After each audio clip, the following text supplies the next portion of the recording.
Sagarrak biltzeko lana errazago izango da aurrerantzean sagardogileentzat. Adunan sagarrak biltzeko makina berria aurkeztu dute.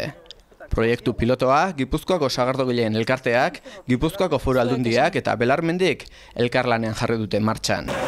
Gure herrietako kaleak garbitzen dituzten makinen antzeko sistema erabiltzen du makina berriak. Azpialdean dituen eskuilekin sagarra jasotzen ditu. Ondoren atzealdean duen bandejan utziz. Aurten Gipuzkoako 7 sagardogilek erabiliko dute makina berria.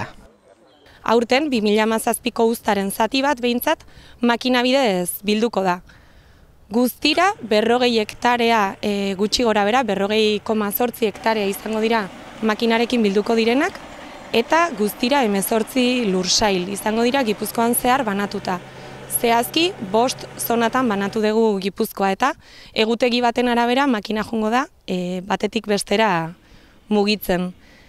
Gipuzkoako sagardogileen elkartearen izenean horrelako proiektu piloto bat martxan jartzeko aukera izatea eta profesionaltasun honetan bigarren salto bat emateko aukera izatea ezinbestekoa da bertako sagarrarekin egindako sagardoarekin aurrera segitzeko. Euskal Administrazioak sagardogile elkartekin eta sagardogileekin batea ados gaudela eta erronka baten bat egiten degula eta erronka hori dela bertako sagardoa, hemen ekoizten den sagardoa bertako sagarrarekin egina izan behar dula eta hortarako neurri desberdin batzuk hartu beharra daude, alde batetikan jatorri izendapena sortzea urrats bat izan da, baina sagardoa sagarrarekin egiten denez,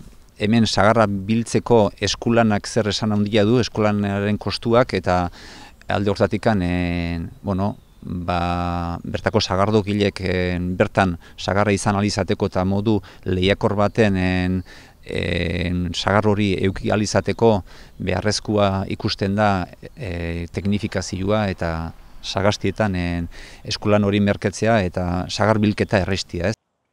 Alde hortatikan, guri elkartetikan eta etorri zitzaigun urrats hauek eman beharra dauden eskaria edo nahia edo desilua eta gu Foru Aldundi bezala noski sektorearen esanetara gaude eta hau erronka bezala ikusten zutenez gure ahalegina izan da bereien erronka horri ahalik eta ondoen laguntzen saiatzia. Administrazioak, udalak, Foru Aldundi eta Eusko Jaurlaritzaren artean gu Foru Aldundi bezala ekoizpena bultzatu eta ekoizpena errentagarriago egiteko ahalegina egiten dugu eta makina hau nik uste hortan urrats garrantzitsu bat izango dela ekoizpena modu lehiakorrago baten egin ahal izateko.